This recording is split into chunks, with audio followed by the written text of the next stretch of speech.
Hola, amado amigo, amada amiga, bienvenido a Capilla de Fe. Sabes, nosotros los cristianos tenemos un conocimiento que está más allá del conocimiento común y corriente, aún de aquellos que ostentan títulos doctorales. Si abrimos la palabra de Dios, encontramos en la epístola del apóstol San Pablo a los Corintios, en su primera, la siguiente declaración que aparece en el capítulo 2, y consideramos el versículo 7. Mas hablamos sabiduría de Dios en misterio, la sabiduría oculta, la cual Dios predestinó antes de los siglos para nuestra gloria. Querido amigo, es importante que nosotros los cristianos nos demos cuenta de eso, porque en asuntos de fe, la fe se convierte en un principio dinámico, en un principio que tiene que afectar, obviamente, todo lo que tiene que ver con el ser humano. Y necesariamente, en esta ocasión, cuando vamos a considerar las recompensas de una fe dinámica, con mucha más razón, especialmente cuando consideramos las palabras que un joven rico le hizo al Señor Jesús. En San Mateo capítulo 19, versículos 16 y 21, este joven se acercó al Señor y le hizo una pregunta: ¿qué bien haré para tener la vida eterna? Es importante esa pregunta por su trascendencia, porque definitivamente esta persona estaba interesada en tener una respuesta objetiva y práctica a un asunto de fe, como es tener vida eterna. La respuesta del Señor Jesús no se hizo esperar. Noten bien, dice la Escritura que el Señor le dijo: de cierto os digo, que un rico difícilmente entrará en el reino de los cielos. Ante esa declaración, los discípulos, oyendo estas cosas, se espantaron en gran manera, diciendo: ¿quién pues podrá ser salvo? El apóstol Pedro, queridos amigos, hizo esta declaración entonces. Dirigiéndose a Jesús, le dijo: nosotros hemos dejado todo y te hemos seguido. ¿Qué pues tendremos? Nota bien, querido amigo, querida amiga, la respuesta del Señor Jesús de igual manera fue práctica, directa. Dice la Escritura: en la regeneración, dijo Jesús, es decir, cuando su reino sea restaurado, cuando se sentará el Hijo del Hombre en el trono de su gloria, vosotros también os sentaréis sobre 12 tronos para juzgar a las 12 tribus de Israel. Y cualquiera que dejare casas, o hermanos, o hermanas, o padre, o madre, o mujer, o hijos, o tierras por mi nombre, recibirá 100 veces tanto y heredará la vida eterna. Versículo 29 del capítulo 22. Noten, queridos amigos, esta declaración es categórica. Definitivamente un asunto de fe como es este tiene una respuesta práctica a una realidad histórica que puede ser contemporánea. Por ejemplo, tengo aquí en mis manos algunos datos importantes.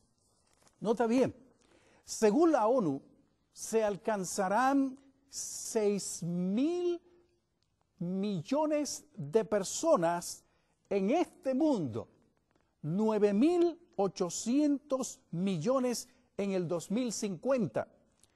85 millones nacieron en países pobres el año pasado.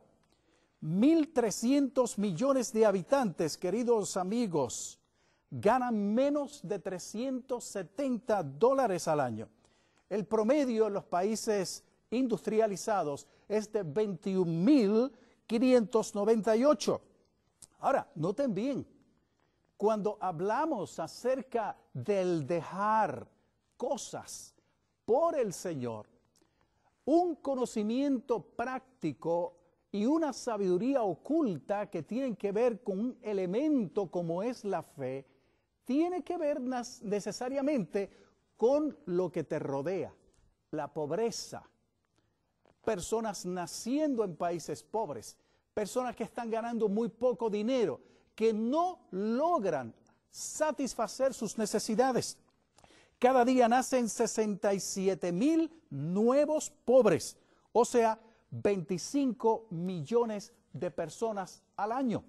Y aún más, la ONU declaró, noten bien, que los años del 1997 al año 2006 como el primer decenio de las Naciones Unidas para la erradicación de la pobreza. Dejar cosas como casas, tierras, familia, por un asunto de fe, tiene algo muy importante que decirnos. Pero vamos a analizar bien este asunto, porque cuando analizamos nosotros lo que dice la ONU, estamos hablando de una situación extraordinariamente importante. Cito para ustedes, 1 de cada 5 personas nace siempre con hambre. Recuerden, 1 de cada 5 personas nacen con hambre, no van a tener que comer. Hay 800 millones de desnutridos crónicos. De estos hay 200 millones que son niños. Noten, esto es práctico, esto es una realidad, esto es lo que estamos nosotros viviendo cada día en nuestra vida. Cómo la fe dinámica se envuelve en esta problemática humana. Hay mala salud como resultado precisamente de esa situación, la pobreza. Noten, la Organización de las Naciones Unidas declara que la enfermedad más mortífera del mundo es la pobreza y es la mayor causa de muerte, enfermedad y sufrimiento. Más de 1,000 millones de personas no tienen agua potable.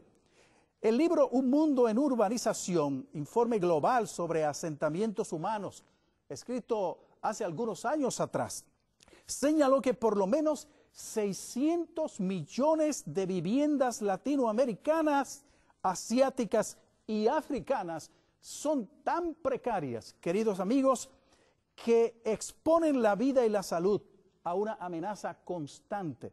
Esa es la situación real. Ahora bien, el desempleo es terrible. 120 millones de desempleados, 700 millones con salarios exiguos que no suplen sus necesidades cotidianas. Y esto es solamente un cuadro real, es una situación cotidiana, la estamos viviendo. Por eso nos preguntamos, al considerar lo que el Señor le contestó a este joven rico, es necesario entender que la fe es un principio dinámico y que la fe tiene que ver con esta problemática. Por esa razón, queridos amigos, encontramos en las Sagradas Escrituras declaraciones como por ejemplo la que aparece en el Salmo 41, los versículos 1 y 3. Note bien, bienaventurado el que piensa en el pobre. En el día malo lo librará Jehová. Jehová lo guarde y le dé vida. Sea bienaventurado en la tierra y no lo entregues a la voluntad de sus enemigos. Jehová lo sustentará sobre el lecho del dolor. Mullirás toda su cama en su enfermedad. Note, hablar de la pobreza, hablar de la necesidad, hablar de dejar cosas por amor a Dios, tiene que ver con un principio vital, y ese principio vital es el amor. El amor es la base fundamental de una fe dinámica. de una fe que se preocupa por la gente, que se preocupa por el necesitado, se preocupa por el que padece hambre. Y definitivamente, cuando hablamos de esa fe dinámica, estamos hablando de un conocimiento, de una sabiduría oculta, como la llama el apóstol San Pablo.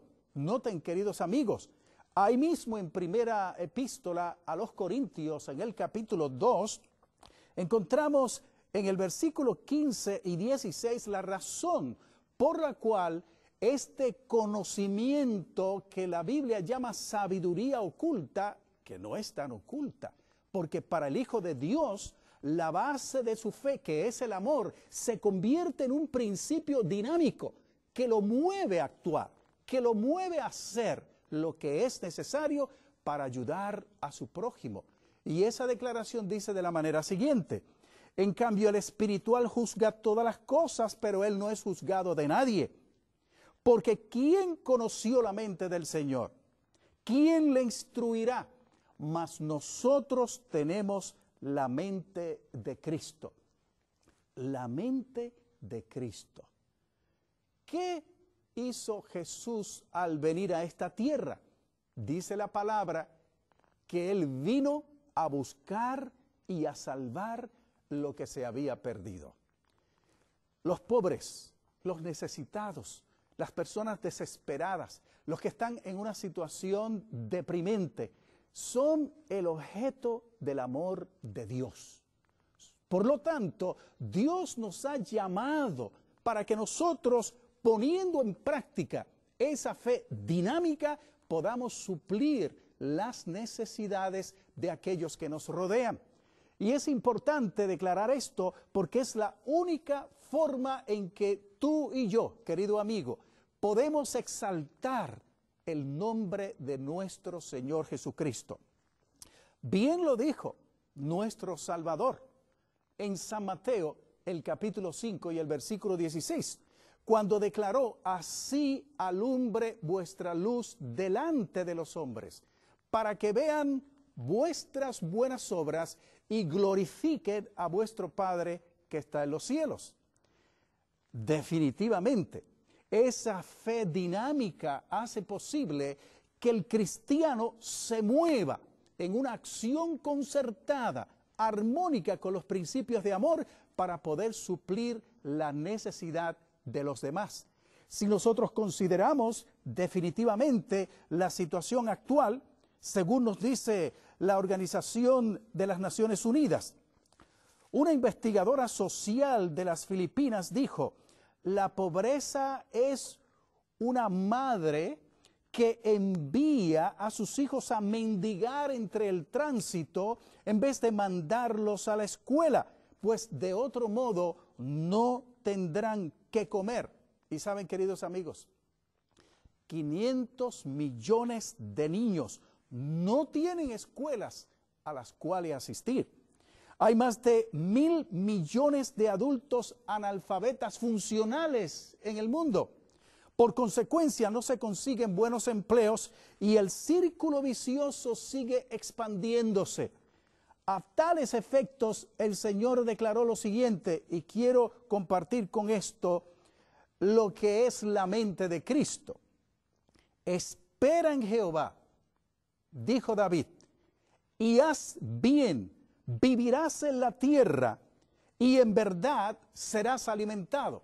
Eso lo dice en Salmo 37:3. Pero noten ahora, queridos amigos, si la fe es un principio dinámico, es decir, motivado por el amor, llega a ser que el hombre, que la mujer, que el niño, la niña, el joven o la señorita se mueva en procurar atender las necesidades de sus prójimos, entonces no hay manera de evitar que el cristiano, que el Hijo de Dios se convierta en una fuerza dinámica en medio de la sociedad. Noten esta cita. Edmund Burke dijo que todo lo que se necesita para que el mal triunfe es que los buenos no hagan nada. ¿Se dan cuenta? Si no hacemos nada nosotros los cristianos, que tenemos una mente extraordinaria porque es la mente de Cristo, si nosotros no nos movemos como dice la Escritura, amar a tu prójimo como a ti mismo, ¿quién lo va a hacer? Por esa razón, dijo la Escritura, y si derramares tu alma al hambriento y saciares el alma afligida, en las tinieblas nacerá tu luz. Nota bien, y tu oscuridad será como el mediodía, y Jehová te pastoreará siempre, y en la sequía hartará tu alma, y engordará tus huesos. Serás como huerto de riego y como manadero de aguas, cuyas aguas nunca faltan. Nota, la fe dinámica basada en el maravilloso principio del amor genera una serie de fuerzas extraordinarias en bien no solamente del cristiano que actúa basado en esa fe y en ese amor, sino que genera un sentimiento, una emoción, una sensación de bienestar a todo aquel que le rodea. Eso, querido amigo, es lo que hace la fe, es lo que hace el amor. Por lo tanto, el resultado final, como bien dijera nuestro Señor Jesucristo, es nada menos y nada más que un sentido de urgencia.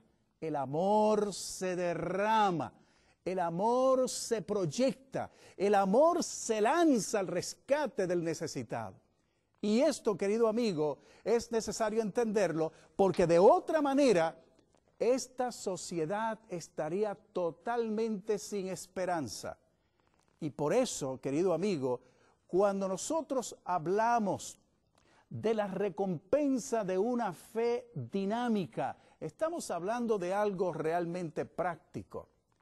Aquí en esta tierra logramos un paso más en el desarrollo de nuestro carácter que finalmente hará posible que tú y yo entremos por las amplias puertas de la santa ciudad donde Dios ha establecido nuestra morada. Ahora, mira esto. Y aquí quiero llamar la atención al hecho, querido amigo, de que si bien es cierto la fe dinámica es un principio motivado por el amor que procura el bienestar de los demás, por otro lado hay una fuerza negativa.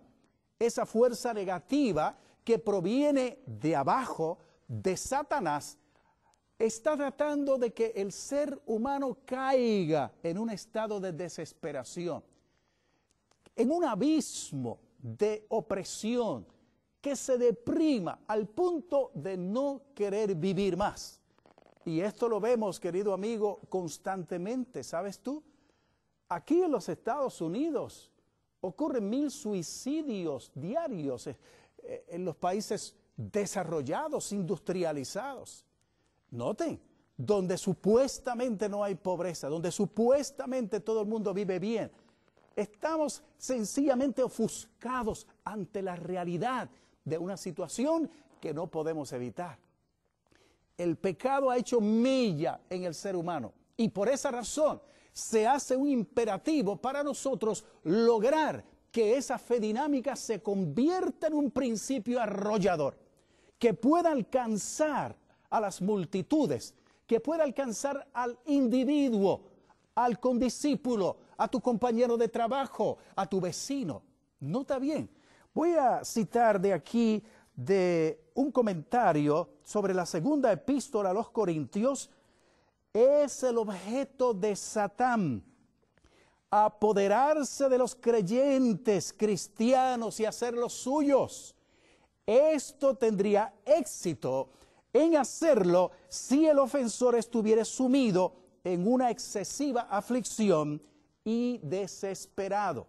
Note, no solo en los cristianos, especialmente en aquellos que no son cristianos, es decir, que no tienen el conocimiento de esa sabiduría oculta, de ese conocimiento que la Biblia llama la mente de Cristo, según 1 Corintios 2:16.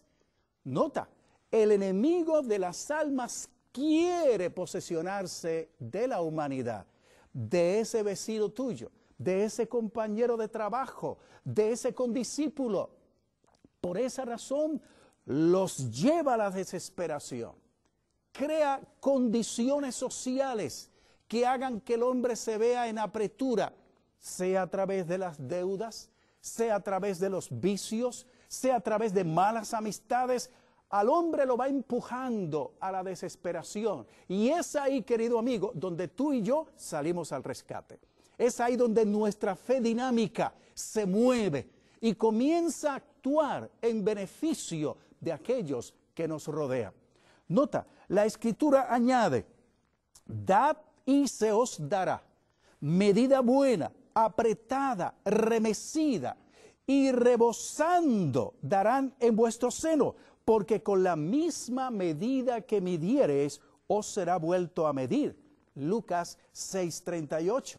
Es decir, la fe dinámica actúa sobre esa maravillosa ley de la reacción y la acción.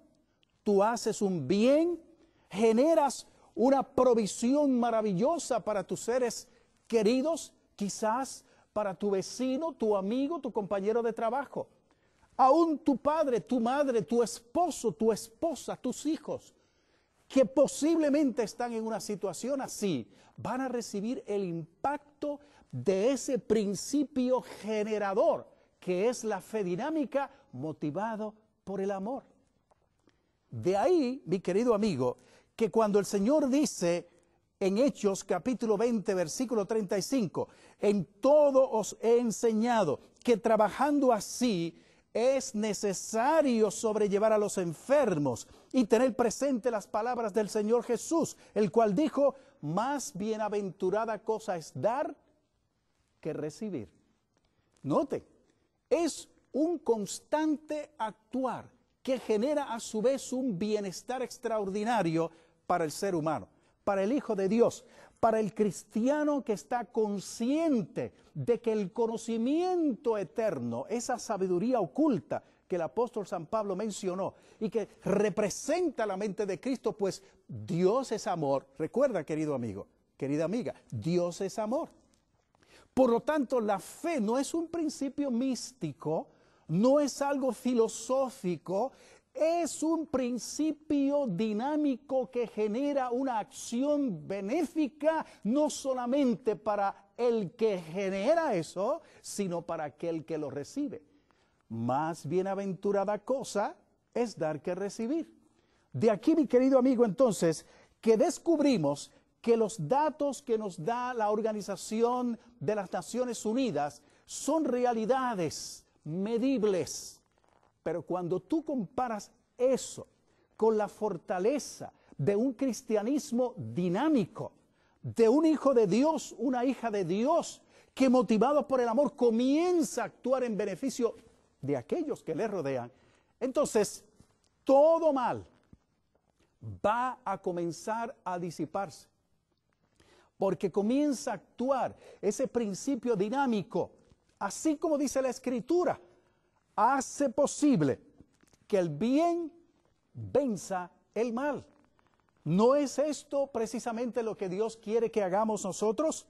Según 2 de Corintios capítulo 9, el versículo 7 y 8, notemos cómo lo declara el apóstol Pablo. Cada uno dé como propuso en su corazón, no con tristeza o por necesidad, porque Dios ama el dador alegre. Y poderoso es Dios para hacer que abunde en vosotros toda gracia, a fin de que teniendo siempre en todas las cosas todo lo que basta, abundéis para toda buena obra. ¿No es esto maravilloso, querido amigo, querida amiga? Evidentemente, la fe es algo sobrenatural y sin embargo es un principio común, corriente, sencillo, infantil, porque está motivado por el amor. Y de aquí que tú y yo, al reconocer en nuestras vidas al maravilloso Salvador Jesucristo, nos convertimos en personas extraordinarias, personas que tenemos un conocimiento que está más allá del conocimiento común y corriente, porque en la sociedad lo que impera es el egoísmo. ¿Te das cuenta?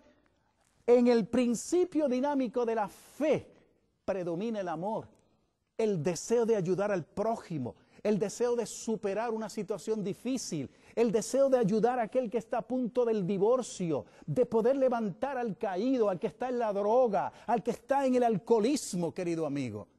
Eso es lo que se llama una fe dinámica, una fe que mueve montañas, una fe que trabaja con la dinámica que rodea al ser humano, es decir, la pobreza. Y ante esa situación nos preguntamos, ¿puedo yo hacer eso posible en mi vida? Aún, querido amigo, querida amiga, cuando hemos estado nosotros, tú y yo, en circunstancias difíciles, volvemos a hacer la pregunta, ¿tiene eso que ver con mi vida personal? ¿Puedo yo generar esa fuerza benéfica en favor de los que están a mi alrededor? Claro que sí. El Señor Jesús dijo estas palabras. Nota bien, querido amigo. Hay quienes reparten y les es añadido más. Y hay quienes son escasos, más de lo que es justo, más vienen a pobreza. El alma liberal será engordada y el que saciare, él también será saciado. Proverbios 11, 24 y 25. Por lo tanto, querido amigo, cuando analizamos esta situación, encontramos que nuestro Señor Jesucristo nos dio una tarea que realizar. Ama a tu prójimo como a ti mismo. Por lo tanto, en la cruz del Calvario, el Señor Jesucristo extendió sus brazos en esa cruz y allí demostró lo que es la grandeza del amor, de ese principio dinámico de una fe que actúa, de una fe extraordinaria. Yo espero que al contemplar esa cruz, tú también te muevas a hacer en tu prójimo lo que Jesús vino a hacer por ti y por mí. Vino a buscar y a salvar lo que se había perdido. Dios bendiga tu alma, querido amigo, en esta ocasión, y que tú puedas ser una bendición para todos tus seres queridos. Amén.